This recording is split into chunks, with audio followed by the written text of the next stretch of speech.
स्वागत है आपका अपने YouTube channel math classes with Gurmeet Singh. जो क्लासेस हमारी घर से पढ़ाओ ध्यान के तहत चलाई जा रही हैं।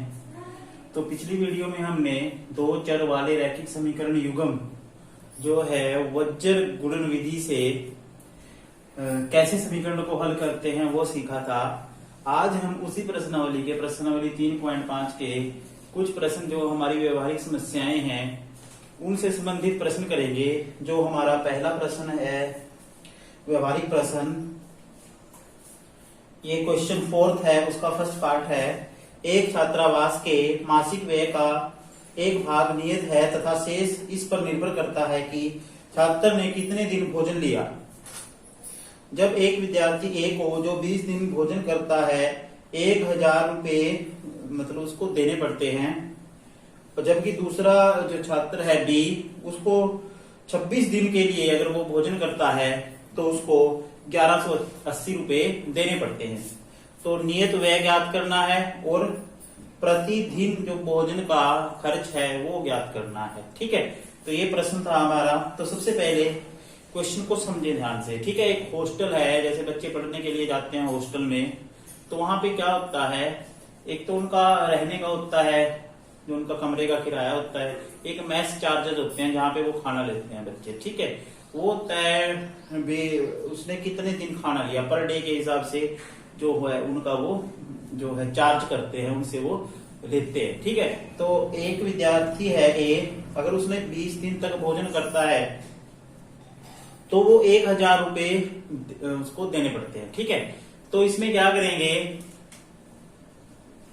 माना छात्रावास का नियत किराया जो फिक्स चार्जेस हैं, पहले लिखिए हमने इस तरह क्वेश्चन x रुपए। ठीक है, और प्रतिदिन भोजन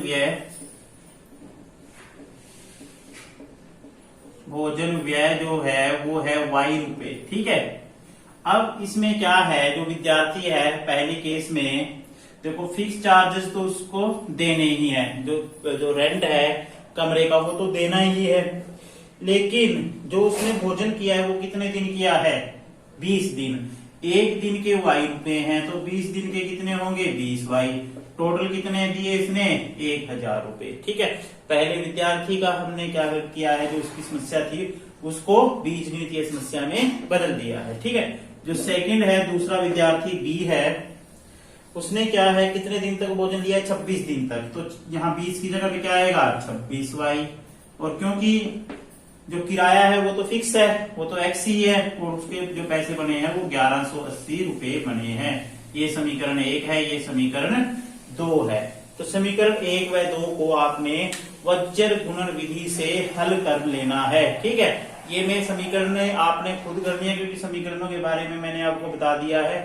अगर एग्जाम में मतलब विधि ना लिखी हो तो आप इसको किसी भी विधि से कर सकते हो। ठीक है, जैसे विलोपन विधि है, विलोपन विधि से भी कर सकते हो आप। घटाने पर ये कर देगा तो माइनस के 6y और ये आ जाएगा माइनस के 180, तो y बराबर आ जाएगा 180 बटे 6, यानी कि 30 रुपए आ जाएगा। y का मान क्या आएगा, 30। यानी कि जो भोजन का खर्चा है उसका जो है एक दिन का वो क्या है, 30 रुपए है। अब y का मान क्या करेंगे, समीकरण 1 में रखने पर, y का मान 1 में रखने पर, ठीक है, जिस जो विधि आपको अच्छी लगती है उससे करना है क्वेश्चन। ठीक है, तो ये आएगा 30 जमा 20 y, इसमें x का मान नहीं है, y का मान है 30, सॉरी। ठीक है, तो x का मान क्या रखना है हमने, x को एज इट इज रखना है, 20 गुना 30 बराबर 1000। तो ये होगा आपका x जमा ये 600 आ जाएगा, 1000 और x का मान आएगा 1000 माइनस 600, तो x का मान आ जाएगा 400 रुपए। तो लेकिन ये क्वेश्चन आपने वज्र गुणन से करना है, क्योंकि ये प्रश्नावली जो है वज्र गुणन विधि है। ठीक, वज्र गुणन विधि से इसके क्वेश्चन करने हैं। ये तो मैंने आपको वैसे बताया कि आपने अगर इसको विलोपन विधि से करना चाहते हो, अगर एग्जाम में कुछ ना लिखा है किस विधि से करना है, तो जो विधि आपको अच्छी लगती है उस विधि से आप कर सकते हो।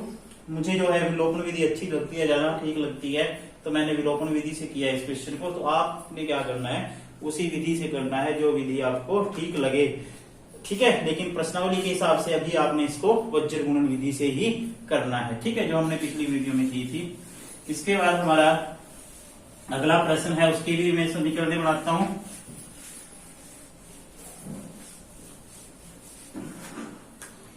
इसमें जो सेकंड पार्ट है वो भिन्न का क्वेश्चन है, वो आपके लिए है, क्योंकि भिन्न के मैंने बहुत सारे क्वेश्चन आपको बता चुका हूं मैं पहले भी, ठीक है। जो थर्ड क्वेश्चन है, जो अलग क्वेश्चन है, अलग समस्याएं हैं व्यवहारिक, उनसे संबंधित प्रश्न करेंगे। यश ने एक टेस्ट में 40 अंक अर्जित किए। जब उससे प्रत्येक सही उत्तर पर 3 अंक मिले तथा अशुद्ध उत्तर पर 1 अंक की कटौती की गई, ये भी नेगेटिव मार्किंग, ठीक है। जब भी एंट्रेंस एग्जाम्स होते हैं जॉब के लिए या किसी भी कोर्स में दाखिला लेने के लिए एंट्रेंस एग्जाम्स होते हैं, तो कई जो कोर्सेज होते हैं हमारे, कई एग्जाम्स होते हैं जिनमें नेगेटिव मार्किंग होती है, ठीक है। तो नेगेटिव मार्किंग का मतलब ये होता है, अगर आप गलत करते हो किसी प्रश्न को तो उसके आपके मार्क्स कटते हैं, और कितने मार्क्स कटते हैं वो उसमें आपको पहले ही पता होता है, उसके जो है उसमें लिखा होता है कंडीशन में नेगेटिव मार्किंग कितनी है इसमें, ठीक है। कई बार ऐसा होता है, 4 सही प्रश्नों पर 1 अंक, मतलब 4 सही प्रश्नों पर तो पूरे अंक मिलेंगे, लेकिन अगर आपने 4 जो है गलत जो है प्रश्न कर दिए, तो कई बार अगर 25% नेगेटिव मार्किंग है तो 1 नंबर आपका कट जाएगा, ठीक है। अगर 50% नेगेटिव मार्किंग है तो अगर 2 प्रश्न गलत होंगे तो 1 नंबर आपका कट जाएगा, ठीक है। वो देखने की कितने परसेंट जो है नेगेटिव मार्किंग है, ठीक है। तो इसमें क्या है, प्रत्येक सही उत्तर पर 3 अंक मिले, ठीक है, तथा अशुद्ध उत्तर पर 1 अंक की कटौती की गई हो, तो उसे कितने अंक मिले हैं, 40 अंक मिले हैं। तो इसमें हमने बताना है कि टेस्ट में कितने प्रश्न थे और बच्चे ने सारे प्रश्न अटेम्प्ट किए हैं, ये भी इसमें मान के चलना है कि बच्चे ने कोई भी प्रश्न नहीं छोड़ा है, ठीक है। तो माना सही उत्तरों की संख्या, उत्तरों की संख्या बराबर x, ठीक है, और गलत जो उसने गलत क्वेश्चन किए हैं, गलत उत्तरों की संख्या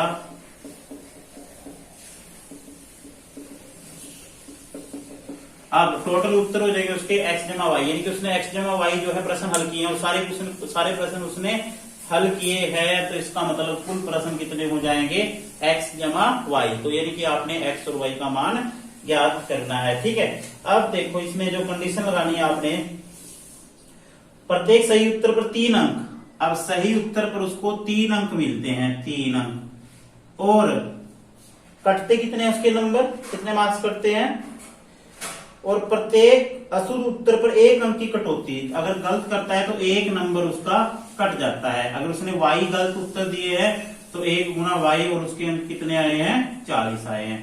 तो समीकरण बनेगी 3x माइनस वाई बराबर 40, ये समीकरण 1 है। जो दूसरी स्थिति है हमारी, उसमें क्या है, यदि उसे सही उत्तर पर 4 अंक, सही उत्तर पर 4 अंक 4x और अशुद्ध उत्तर पर 2 अंकों की कटौती, तो माइनस 2y, कटौती के लिए क्या कर रहे हैं, माइनस, क्योंकि उसके अंक कम हो जाएंगे। किन की वजह से कम होंगे, जो गलत उत्तर उसने दिए हैं उनकी वजह से उसके नंबर जो है वो कम हो जाएंगे, घट जाएंगे। तो इसलिए 4x माइनस 2y, और उसको कितने अंक मिलते हैं, तो उसे 50 अंक जो है वो उसने अर्जित किए। ये समीकरण 2 है। तो समीकरण 1 व 2 को आपने वज्र गुणन विधि से हल कर लेना है, ठीक है। वैसे ही बताया था ना वज्र गुणन विधि, जैसे पहले क्या करेंगे, इसको इस तरफ ले आओ, यानी कि बन जाएगी 3x माइनस वाई माइनस 40 बराबर 0, और ये आ जाएगा 4x माइनस 2y माइनस 50 बराबर 0।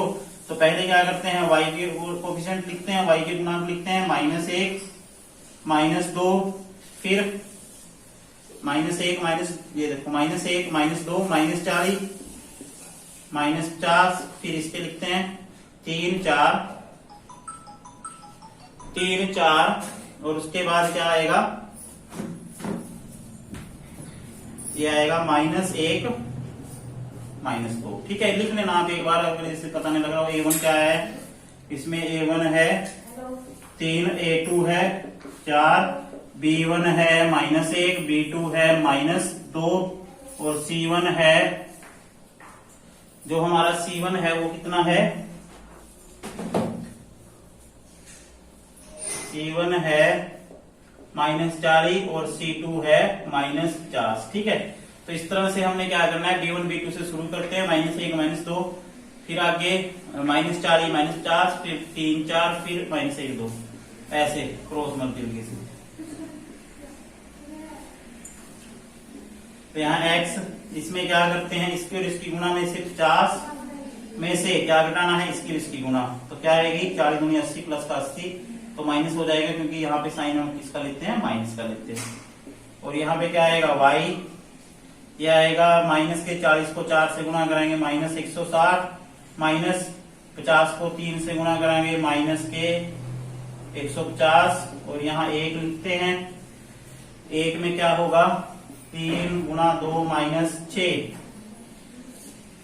3 गुणा 2 -6, माइनस 4 गुणा 1 -4, तो प्लस का 4 हो जाएगा। ठीक है, तो ये आएगा x बटे 50 -30 आएगा, और ये आएगा y बटे, ये माइनस का 160 प्लस का 150 माइनस के 10, और 1 बटे ये आ जाएगा -2। ठीक है, तो जब इनको आप कंपेयर करोगे, x -30 बराबर -1 बटे 2 को, ठीक है, और y बटे -10 को -1 बटे 2 के साथ, माइनस माइनस तो कट जाएगा दोनों तरफ से, तो x का मान हो जाएगा 30 बटे 2 15, x का मान आ जाएगा 15, और y का मान आ जाएगा 10 बटे 2 5, तो y का मान आ जाता है 5। यानी कि उसके सही जो कुल प्रश्न कितने हो जाएंगे, 15 जमा 5 जो है 20, जो है उसमें 20 प्रश्न थे क्वेश्चन पेपर में जो उसने किए हैं। ठीक है, तो अब आपने ये देखना है क्या ये सही है। ठीक है, अब देखो उसने अगर 3 अंक उसको सही प्रश्न के मिलते हैं, तो सही प्रश्न कितने किए उसने, 15 को 3 से गुणा करेंगे 45, तो उसके जो अंक आते हैं, अगर उसने मतलब जो सही जो प्रश्न है उनके अंक बनेंगे उसके 45, लेकिन उसने गलत कितने प्रश्न किए हैं, गलत प्रश्न उसने 5 किए हैं, और हर एक प्रश्न का कितना अंक कट रहा है 1, तो उसके जो कटे हैं मार्क्स वो 5 कटे हैं, तो 40 नंबर उसके बनते हैं, और 40 नंबर ही उसके यहाँ पे दिए हुए हैं। इसका मतलब जो है हमारा आंसर सही है। ठीक है, अब इसके बाद अगला क्वेश्चन है, एक राजमार्ग पर 2 स्थान A और B दिए हुए हैं, और 2 स्थान जो A और B हैं उनके बीच की दूरी जो है वो 100 किलोमीटर है। एक गाड़ी A से चलती है और दूसरी गाड़ी B से चलती है। ठीक है, यदि वे एक ही दिशा में चलती हैं तो वो 5 घंटे बाद मिलती हैं, यदि वो विपरीत दिशा में चलती हैं तो 1 घंटे बाद मिल जाती है। तो कंसेप्ट को समझो पहले, ये है हमारे पास A और B 2 स्थान हैं, इनके बीच की जो दूरी है वो 100 किलोमीटर है। एक गाड़ी यहाँ पे खड़ी है और एक गाड़ी यहाँ पे खड़ी है। ठीक है, अब इसमें क्या करना है, सपोज करो वो एक ही दिशा में चल रही है, पहले ऐसे जा रही है वो दोनों गाड़ियां, ठीक है, और वो जब गाड़ी है वो यहां आकर मिल जाती है, सपोज करो C पॉइंट पे वो गाड़ी आपस में मिल जाती हैं, दोनों गाड़ियां आपस में, ये दोनों गाड़ियां जो है आपस में मिल जाती है। ठीक है, तो आपने ये बताना है जो उन दोनों गाड़ियों की है, दोनों कारों की जो चाल है वो क्या है। ठीक है, तो माना पहली गाड़ी जो A पर खड़ी है उसकी चाल हम क्या मान लेते हैं, x मान लेते हैं।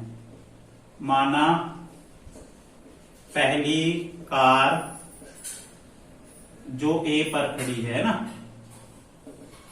खड़ी है की चाल x किलोमीटर प्रति घंटे, ठीक है, x किलोमीटर पर आवर, और दूसरी कार जो B पर खड़ी है उसकी चाल मान लेते हैं y किलोमीटर पर आवर। ठीक है, अब हमने क्या करना है, कितने घंटे में ये मिलती हैं, तो समय कितना लगता है इनको मिलने में, कुल समय लगता है उसको दोनों को 5 घंटे। ठीक है, अब जो पहली गाड़ी है पहली गाड़ी द्वारा 5 घंटे में तय की गई जो दूरी है वो कितनी है। इसने यहां से यहां तक की दूरी तय की है, तो ये कितनी दूरी होगी। दूरी का जो सूत्र होता है वो समय गुना चाल होता है। तो दूरी आ जाएगी समय 5 घंटे और चाल है x। तो ये दूरी यहां से यहां तक होगी 5x।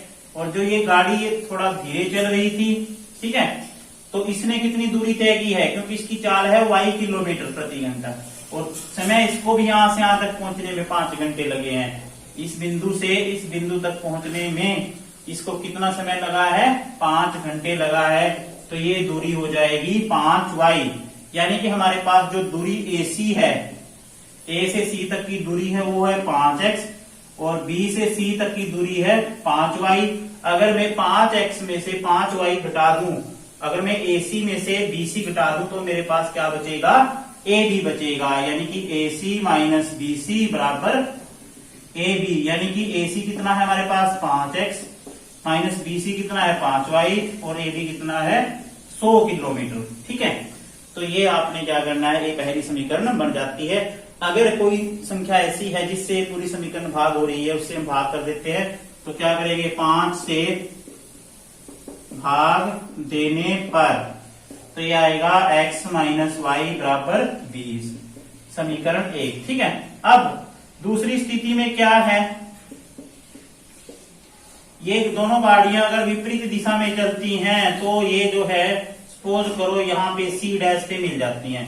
जैसे वो जो है A जो है गाड़ी वो इस तरफ जा रही है और ये इस तरफ जा रही है B, यानी कि विपरीत दिशा में एक दूसरे की तरफ आ रही हैं, तो ये 1 घंटे में मिल जाती है। तो इसने कितनी दूरी तय की है, 1 गुना x, क्योंकि समय गुना चाल, समय कितना लगा इसको यहां से यहां तक पहुंचने में 1 घंटा, और दूरी कितनी होगी AC 1x, और ये दूरी कितनी होगी 1 गुना y, यानी कि आपके पास AC डैश कितना है 1x और C डैश B कितना है 1 गुना y, और AC जमा C डैश B कितना है AB के बराबर है, यानी कि ये x है ये y है, x जमा y कितना हो जाएगा 100। ये समीकरण आ गई आपकी 2।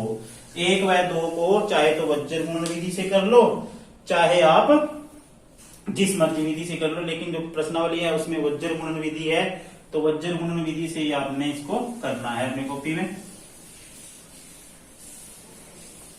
अब इसके बाद इसका अंतिम प्रश्न है, उसकी जो है समीकरण कैसे बनाओगे। एक आयत का क्षेत्रफल 9 वर्ग इकाई कम हो जाता है यदि उसकी लंबाई 5 इकाई कम कर दी जाए और चौड़ाई 3 इकाई बढ़ा दी जाए। ठीक है, यदि हम लंबाई को 3 इकाई और चौड़ाई को 2 इकाई बढ़ा देते हैं तो उसका क्षेत्रफल 67 वर्ग इकाई बढ़ जाता है। आयत की विमाएं याद करें। ठीक है, तो ये इसका लास्ट क्वेश्चन है, 5th पार्ट है। तो माना आयत की लंबाई x इकाई, ठीक है, कुछ मीटर वगैरह नहीं दे रखा है, इकाई दे रखा है सिर्फ। माना आयत की चौड़ाई y इकाई। ठीक है, क्षेत्रफल क्या होगा, लंबाई गुना चौड़ाई, यानी कि x गुना y। अब इसमें शर्त लगाएंगे हम, जो कंडीशन है, यदि आयत का क्षेत्रफल 9 वर्ग इकाई कम हो जाता है यदि हम उसकी लंबाई 5 इकाई कम कर दें, यानी कि जो लंबाई है उसको हम कम कर देते हैं, कितनी 5 इकाई x माइनस 5, और चौड़ाई 3 इकाई बढ़ा दें, चौड़ाई बढ़ा देते हैं 3 इकाई, और क्षेत्रफल कितना कम हो जाएगा 9 इकाई कम हो जाता है। देखो लंबाई क्या थी हमारे पास x, उसमें से 5 कम कर दिया हमने, यानी कि जो नई लंबाई आ गई हमारे पास x माइनस 5, और चौड़ाई को 3 बढ़ा दिया है, इसमें 3 प्लस कर दिया है, तो क्षेत्रफल क्या आएगा नया, लंबाई गुना चौड़ाई। इस नए क्षेत्रफल का पुराने वाले क्षेत्रफल से क्या संबंध है, ये पुराने वाले क्षेत्रफल का मतलब 9 इकाई कम हो जाता है, तो एक्स वाई माइनस 9। अब इसको गुना करेंगे, एक्स वाई ये इससे गुना होगा 3x, अब y जो है 5 से माइनस 5 से गुना होगा माइनस के 5y, और माइनस के 5 जमा गुना 3 माइनस के 15, X Y minus 9, X Y दोनों तरफ से कट जाएगा, 3x माइनस 5y बराबर माइनस 9 जमा 15, तो 3x माइनस 5y बराबर क्या आएगा, ये 6 आ जाएगा ना। और इसको लिख सकते हो आप 3x माइनस 5y माइनस 6 बराबर 0, ये पहली समीकरण है। अब इसमें दूसरी स्थिति क्या है, यदि हम लंबाई को 3 और चौड़ाई को 2 इकाई बढ़ा दें, यानी कि लंबाई भी 3 इकाई बढ़ा दी है और चौड़ाई जो है वो 2 इकाई बढ़ा दी है, क्षेत्रफल में 67 इकाई की वर्ग इकाई की वृद्धि हो जाती है। यदि हम लंबाई को 3 इकाई और चौड़ाई को 2 इकाई बढ़ा दें तो क्षेत्रफल कितना बढ़ जाता है, 67। तो गुणा करेंगे इसको,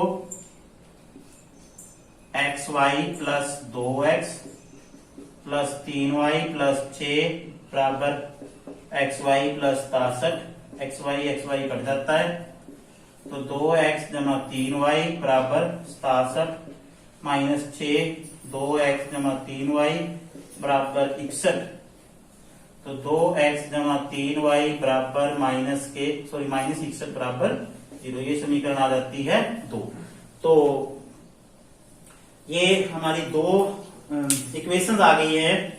तो इन दोनों इक्वेशंस को आपने क्या करना है, वज्र गुणन विधि से हल कर लेना है, ठीक है। तो उससे जो x और y की वैल्यू आएगी वो हमारी क्या होगी, लंबाई और चौड़ाई, आयत की लंबाई और चौड़ाई, ठीक है। तो आज जो हमने काम किया है, जो हमारी प्रश्नावली 3.5 थी, उसके हमने व्यवहारिक प्रश्नों को कैसे करते हैं, उनसे समीकरण कैसे बनाते हैं, वज्र गुणन विधि जो मैंने पिछली वीडियो में आपको बताई थी उसका यूज करके कैसे क्वेश्चन को हल करते हैं, तो ये सब काम हमने आज की वीडियो में किया है, ठीक है। अगली वीडियो में जो है इसकी जो चैप्टर की लास्ट जो एक्सरसाइज है उसके क्वेश्चन करेंगे, वो जो है थोड़ा स्पेशल टाइप के क्वेश्चन होंगे, ठीक है। तो आज की वीडियो में बस इतना ही, धन्यवाद।